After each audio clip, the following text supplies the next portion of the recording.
अगर कोई अभी आज से स्टार्ट करना चाहता है, that person wants to ask you this कि why to learn a foreign language in 2025, तो आप उसे क्या आंसर करोगे कि क्यों फॉरेन लैंग्वेज सीखे इन 2025?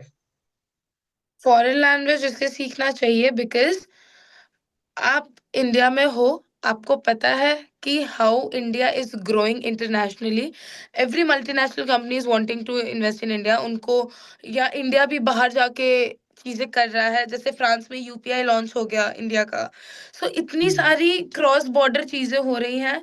यहाँ पे सबसे ज्यादा प्रॉब्लम लैंग्वेज का ही आएगा, क्योंकि स्ट्रैटेजी लगाने के लिए बहुत सारे गवर्नमेंट ऑफिसर्स हैं, सब हैं, बट वो हम्म। कम्युनिकेट कैसे करेंगे उसके लिए। और एक कंपनी है, वो एक स्पेसिफिक कंट्री के अंदर अपना मार्केट नहीं रखना चाहती, वो भी चाहती है कि they also want to grow internationally. Internationally. तो वहां पे भी अगर वो इंटरनेशनली ग्रो हो रहे हैं, तो वहां पे उनको सुनने वाला कोई नहीं है। You will be the person जो उधर जाके उनकी बात रखे, वहां पे उनका स्पेस क्रिएट करे, वहां पे उनको अश्योरिटी दे कि हाँ ठीक है, यहाँ पे कॉन्वर्सेशन मैं कर सकती हूँ, मुझे ये लैंग्वेज आती है। सो अब पहले का मुझे आइडिया नहीं है, because I am also not very new but a little bit new to this language field. लेकिन मुझे इतना दिख जरूर रहा है नियर फ्यूचर, जिस तरीके से rapidly development all over the globe हो रहा है, language requirement will go beyond. Right, जैसे आप कह रहे थे इंडिया इज ग्रोइंग, बहुत टाइम से ग्रो कर रहा है, सब कुछ इंटरनेशनल होता चला जा रहा है। और जैसे अभी जो यूपीआई है वो फ्रांस में भी आ गया है और भी कंट्रीज में आ गया है। और आने वाले मतलब 5 साल में 10 साल में चीजें और इवॉल्व होंगी, इंडिया और डेवलप ही होने वाला है। एंड एंड ऐसा भी नहीं इंडिया ही सिर्फ जा रहा है, बाहर की कंपनीज भी तो आ रही हैं। यहाँ पे आ रही है, इंडिया आ रही है, करेक्ट। तो जो पर्सन आज लैंग्वेज सीख लेगा उसको कहीं ना कहीं बेनिफिट फ्यूचर में मिलने वाला है, जो वो उसको बाद में एब्सोल्युटली, पता बिल्कुल, पड़ेगा। बिना किसी शक के। The power of that communication, कि हाँ क्या पावर है उसकी। राइट। या ग्रेट। तो उसके लिए जो अपॉर्चुनिटीज होंगी उस पर्सन के लिए, वो इंडिया में भी होंगी और आउट ऑफ कंट्री भी होंगी, exactly. Just by knowing one foreign language. And अगर आपका बाहर, सी मोर देन दैट, आपका इंडिया में ज्यादा फ्यूचर है। Reason, hmm. For example, take a salad bowl, it's a fruit salad, and I'm a apple. I'm a German hmm. language expert. Germany is the fruit salad. I'm a apple and I'm a random fruit there. India is the vegetable salad. If I stay in India, I will be a odd one out because I know German language. वहां पे सबको German आती है, in fact बच्चों बच्चों को मेरे से अच्छी जर्मन आती होगी, is the mother hmm. Tongue. So right. आप उस स्पेसिफिक जगह पे जाके जितनी वैल्यू आपकी नहीं होगी, उससे ज्यादा वैल्यू आपकी उस जगह पे होगी जहाँ पे उसकी स्कैर्सिटी है, जहाँ पे करेक्ट। वैसे लोग ज्यादा नहीं है। Correct. May be great. India नहीं, ओके। इंडिया के बाहर दूसरी जो जगहें हैं, जैसे मुझे अगर जर्मन आती होगी और मैं स्पेन में जाती हूँ, देन स्पेन में अगेन चले आई एम जाओ। Odd one out. करेक्ट। ये आपने बहुत सही बात बोली है वैसे। करेक्ट। इवन इंडिया में जैसे किसी को इंग्लिश भी आती है तो अच्छी, तो उसकी भी इम्पोर्टेंस एक अलग लेवल की होती है। जबकि इंडिया में तब भी बहुत सारे लोग इंग्लिश बोल लेते हैं, their family with English, but still या दे उनकी एक आर अलग लेवल डिफरेंट। पर एक पहचान होती है कि हाँ that person is able to speak in English. अच्छा, इसमें एक प्रॉब्लम ये है कि there are lot of people जो अभी अफ्रेड है, वो उनको कह रहे हैं कि एआई आ गया है, तो उनको डर लग रहा है कि नहीं एआई की वजह से कई सारे लोग ऐसे अज्यूम कर रहे हैं कि एआई की वजह से जॉब चली जाएंगी लैंग्वेज ट्रांसलेटर्स की, एक्सपर्ट्स की। आपको क्या लगता है इस बारे में?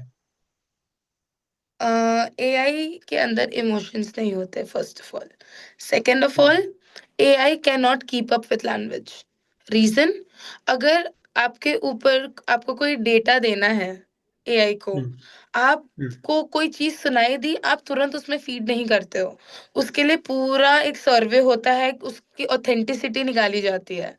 And language is growing very fast as in, पहले बात करने का लहजा बहुत अलग था, फिर हम्म। लैंग्वेज भी आई एम सॉरी, लैंग्वेज भी इवॉल्व होता है। आपके पहले हमारे पास अभी जितने वर्ड्स बहुत ही इजीली यूज होते हैं इन अ वेरी नॉर्मल डिक्शनरी में, पहले ऐसे वर्ड्स होते भी नहीं थे।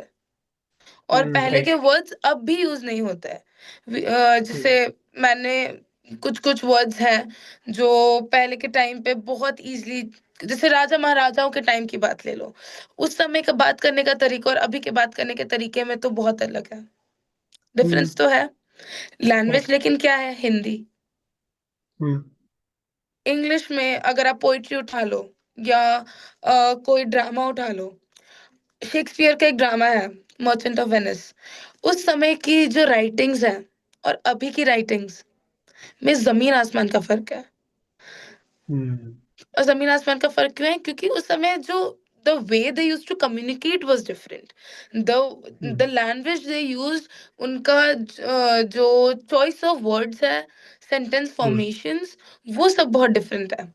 तो जैसे जैसे लैंग्वेज इवॉल्व हो रही है, एआई कीप अप नहीं कर पाएगा इस इवोल्यूशन के साथ। This is what I have come across. और आई थिंक जो एआई टूल्स है उसको एक लैंग्वेज एक्सपर्ट ही ठीक ठीक तरीके से हैंडल कर पाएगा। हाँ, क्योंकि अगर ठीक है, लैंग्वेज एक्सपर्ट्स के लिए एक ये हेल्प हो जाएगी कि उन्हें टॉप टू बॉटम काम नहीं करना। उनको एक हाँ। स्ट्रक्चर मिल जाएगा। जैसे अगर मुझे हम्म। स्पेसिफिक पैराग्राफ ट्रांसलेट करना है, मैं उस एआई टूल में डालूंगी, मुझे हम्म। ट्रांसलेशन मिल जाएगा विद इन अ मिनट हाँ। और लेस देन अ मिनट। हाँ। बट हम्म। उसकी ऑथेंटिसिटी कितनी है, वेरीफाई कौन करेंगे कि सही है कि नहीं? तो करेक्ट। वो वेरिफिकेशन मैं कर हाँ। सकती हूँ। तो करेक्ट। अगर एआई आ रहा है, वो हम्म। लैंग्वेज एक्सपर्ट्स की जॉब तो नहीं खा सकता, दैट इज फॉर श्योर। और हम्म। दूसरी चीज ये, अगर एआई खा सकता, तो लाइव एग्जांपल है, अच्छा होता। जितनी भी कस्टमर सर्विसेज चलती हैं, जितनी भी, वो सब लोग, सबसे पहले आपको किससे बात करनी होती है? एक चैटबॉट से। And I hmm. Am also customer to multiple hmm. Companies. मुझे चैटबॉट हम्म। से बात नहीं करनी, I want to talk to a person. So मेरी एज अ कस्टमर नीड है, I want to talk to a human, not to a AI. क्योंकि एक AI में दो ही चीज होते हैं, या तो यस या तो नो, खत्म। But if I am telling it to a human, if I am expressing it, क्या पता उसके पास कोई रेजोल्यूशन हो, with that hope. Hmm. So nobody wants to talk to a AI. I don't. अगर customers को भी दूसरे जो, because I have worked in customer service, वो हम्म। फ्रस्ट्रेट हो जाते, इवन आई गेट फ्रस्ट्रेटेड। मैं पूरे टाइम हम्म। बोलती हूँ I want a human, I want to talk to a human. आप अगर नॉर्मल राइट। बैंक में भी फोन करते हैं, you wait for that one number जहाँ पे मैं एक इंसान से कनेक्ट कर सकूं। I do not want to correct. Jumble between options. Correct. ये मैंने पहले भी अपने वीडियो से बोला है कि अगर कहीं पर मान लो ए ट्रांसलेशन कर रहा है, कुछ भी कर रहा है, तो there has to be a person to verify its authenticity, कि वो कितना सही है या नहीं है। वो सिर्फ एक ह्यूमन ही चेक करेगा ना, मशीन तो हो सकता है गलती कर दे। वो गलती करने का जो भुगतान कंपनी को उठाना पड़ेगा वो बहुत महंगा एग्जैक्टली। पड़ेगा उनको। और वो इसीलिए गलती भी कैसी होगी? क्योंकि एक वर्ड जो होता है, उसके कई मीनिंग्स भी होते हैं कई मीनिंग्स होते हैं जो अलग अलग अकॉर्डिंग टू कॉन्टेक्स्ट से द बोले जाते हैं। सिचुएशंस। एआई हम्म। नहीं समझ सकता नहीं सिचुएशन समझ की, पाएगा, वो जो कॉन्टेक्स्ट नहीं समझ चीज है वो पाएगा। अग्रेसिवली बोली गई है या सॉफ्टली बोली गई है हाँ। या फॉर्मली बोली गई है। एआई टोन नहीं समझ सकता। तो वो नहीं करेक्ट। समझेगा, तो मे बी वो गलत ट्रांसलेशन दे या गलत choice right. Of. And communication में आपके चॉइस ऑफ वर्ड्स बहुत मैटर करता है। राइट।